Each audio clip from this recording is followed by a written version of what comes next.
Слава Украине, привет всем от Полонского. Рубио и Уоллс, это глава Госдепа и главный советник Трампа, летят в Париж на переговоры с Макроном, в том числе по Украине. Значит, там будет несколько у них моментов, которые они будут обсуждать, крайне важных. Прежде всего, для нас это война с Россией. И это хорошо, что они будут обсуждать это с Макроном. Сейчас объясню, почему. Второй момент – это Иран. Сделка с Ираном, это тоже хорошо, что они будут обсуждать с Макроном, потому что тоже посмотрим на этот момент. Вот. Ну и третье, это торговые отношения между Евросоюзом и США, Францией и США. Это их внутренние дела. Скажем так, просто бегло на этот момент посмотрим, что Штаты ввели дурноватые пошлины, потом дурноватые пошлины в отношении Евросоюза, в том числе Франция, отменили. Но сейчас будут приходить, слава богу, до них дошло, что лучше все-таки, может, поговорить сначала, а потом вводить пошлины. Ладно, это такое дело, это их дело. Дай бог, чтобы они там на эту тему договорились. Теперь, что касается нас. Смотрите, дело в том, что Макрон не занимает пораженческую позицию по отношению к Украине. То есть он считает, что переговоры Украина должна вести с позиции силы, что Украине надо помогать оружием, что, собственно говоря, Франция, Германия, Великобритания и делают, ну и другие страны тоже, не надо, и Швеция, и Польша и так далее. Что они и делают? Штаты самовыпилились, самоотвалились, но, по крайней мере, узнать мнение тех, кто помогает Украине и кто, слава богу, по всей видимости, будет подключен к процессом переговоров с путинским рейхом, это уже хорошо. Потому что, еще раз говорю, они пораженческой позиции не занимают и не пытаются закончить войну за счет Украины. Вот это, ребята, крайне важно. Вот. Так что, в принципе, тут позитив от того, что они приезжают во Францию. Вот. Ну и, как говорится, хуже от этого не будет, да. Ну, как минимум так, да. По Ирану тоже довольно интересный тут момент. Главное, смотрите, Макрон не является сторонником всяких вот этих вот неразумных ударов по Ирану, военных. Я не верю, кстати, что Трамп будет их наносить когда-то. Это чушь собачья. Ну, так, скажем так, выработать какую-то общую позицию по Ирану они смогут. И, по крайней мере, не допустить, чтобы там началась большая война. Вот. А то, что Иран будет рано или поздно, я бы даже сказал, скорее рано, чем поздно, иметь ядерное оружие, это факт. И никто этого факта... Я против Ирана, еще раз говорю, никакого сочувствия к муллам, вот этим вот сумасшедшим, которые там позахватывали власть в 1979 году, у меня совершенно нет, но политика Трампа, который отменил договор Обамы с Ираном, да, сейчас сказал, что он там ничтожный и так далее, и так далее.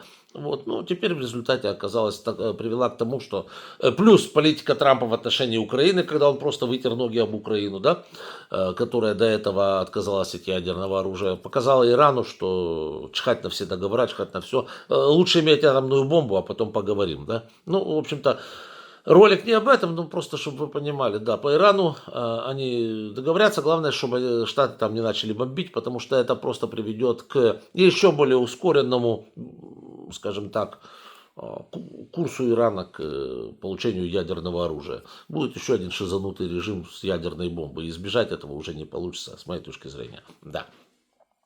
Следующее. Наша делегация, техническая, еще раз говорю, техническая делегация была в Вашингтоне и обсуждала с трампистами возможный договор о разработке вот этих вот, может быть, фантастических, я не знаю, редкоземельных металлов в Украине. Ну, из позитивного, хотя это относительно позитивное, Штаты уменьшили наш долг с 300 миллиардов, или сколько там Трамп чуханул последний раз, 350 миллиардов. Сначала было 500 миллиардов. Видите, как у них там, у него цифры там в этой голове, вот у него тут волосы такие, вот, он ими думает, по всей видимости. И у него были цифры такие вот взбаламошенные, 500 миллиардов твою дивизию.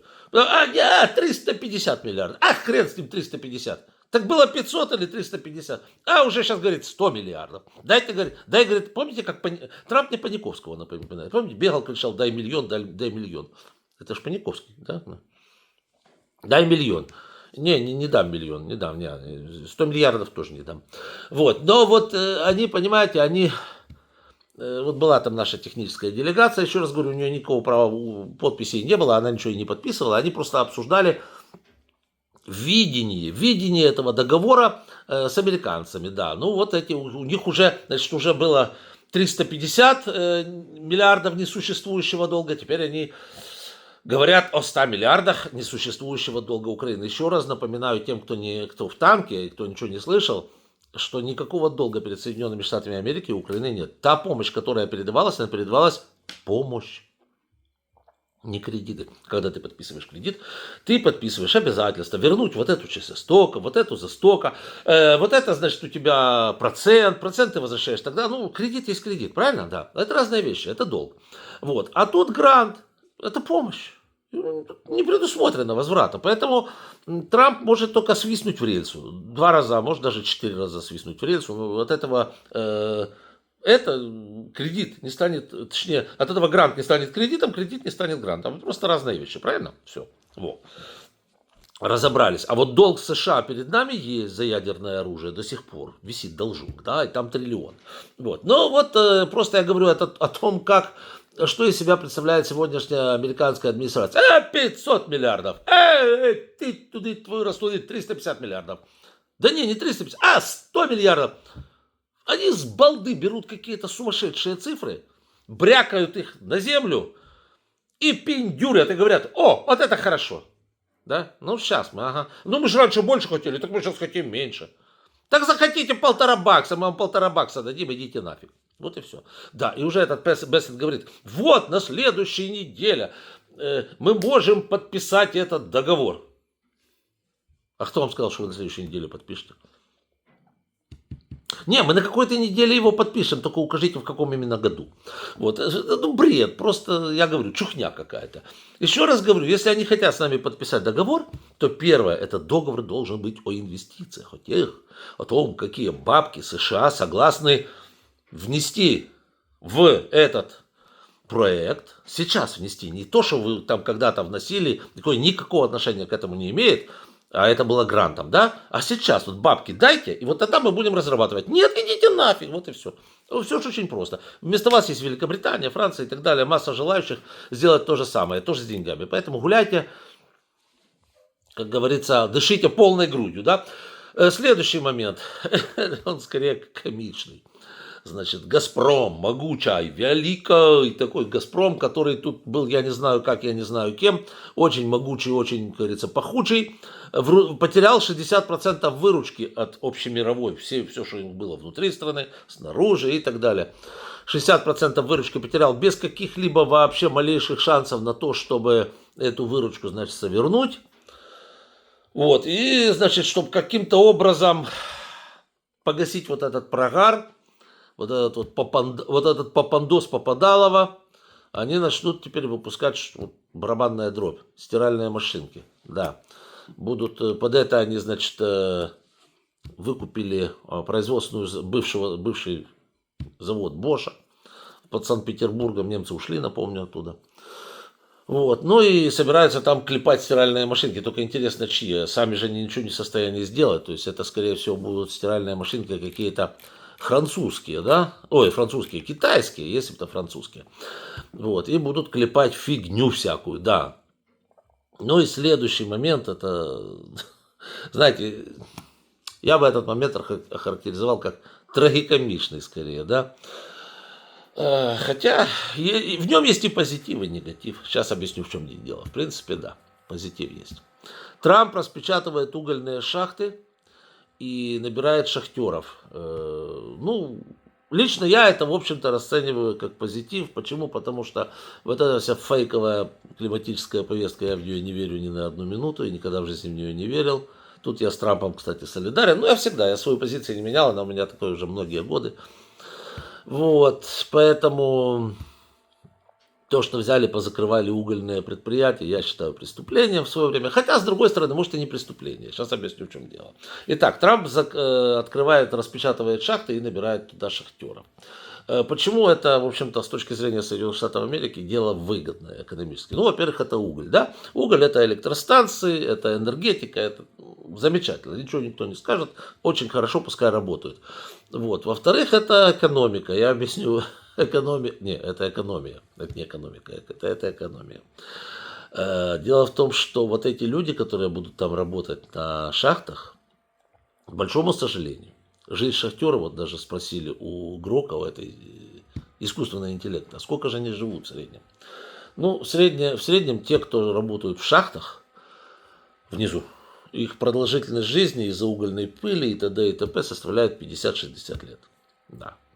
В случае особо, скажем так, одаренных случаях, да, там, где не соблюдаются техника безопасности и так далее, средний срок жизни 49 лет и даже меньше этих людей. Поэтому, видите, экономика должна быть экономной. Кто там говорил? Леонид Ильич Брежнев, да? Пенсии этим людям платить не придется. Соответственно, они будут всю свою жизнь работать. Вот. А подавляющая часть из них, увы и ах, до пенсии просто не доживет. Поэтому государству Соединенные Штаты Америки это будет, собственно говоря, довольно выгодно, просто потому что пенсии никому платить будет уже и некому. Вот так вот, да? Вот. Ну, еще один момент по Трампу, уж зацепили его. Вот. Ну, тут он занялся, как говорится, чем-то, что для него свойственно и в чем он хорошо разбирается. И не то, что разбирается, вот то, в чем он органичен, да.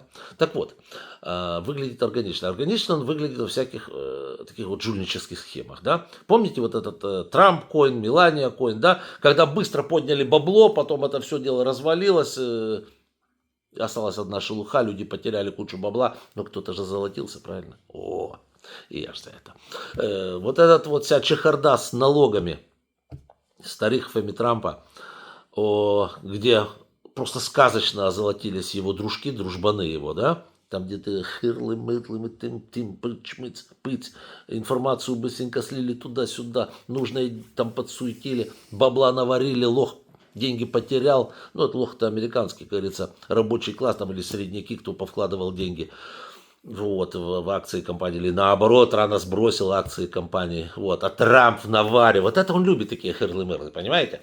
Остап Бендер, только Остап Бендер был почестнее, да, а этот, сами видите какой. Да, так вот, к чему я веду. Трамп планирует выпустить криптоигру в стиле монополии, которая позволит игрокам бросать кубики, строить бизнес и зарабатывать. Вот в этом он весь. Вот в этом он весь, да? Просто вот еще один трампкоин, еще одна фигня. Вот ширлы, мырлы, пырлы, дырлы. Тут украдут, там стырю. Тут что-то подмахерю, подмастопырю. Красота, навар в кармане. Он фантастически любит деньги. Да, и вот тут он органичен, да, смотрит вот замечательно. Он здесь смотрится, да. Да, очень хорошо. Да, и еще один момент по Европе и по Евросоюзу, значит, приближается там пора, когда нужно будет продлевать российские санкции. Вот, и, как обычно же, Венгрия, вы знаете, путинские шавки против. Ну, я не Венгрию даже имею в виду, а Орбана. Путинская шавка против, вот, и в Европе сейчас разрабатываются, я сейчас не буду, наверное, подробно останавливаться, но в Европе разрабатывается сразу несколько сценариев, каким образом обойти очередной развет Венгрии.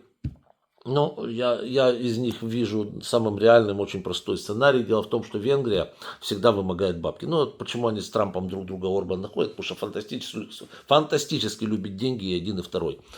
Вот, и тут придется, видимо, европейцам просто разморозить те бабки, которые они заморозили, венгерские деньги, которые они заморозили за несоблюдение устава ООН. Напомню, Венгрия это страна не донор ЕС, а получатель, реципиент, да. Вот, они получают деньги от Евросоюза. Вот, по всей видимости, придется им просто кинуть какую-то часть этих бабок, и они, естественно, тут же проголосуют за. А потом опять по телевизору тявкать будут, что они против.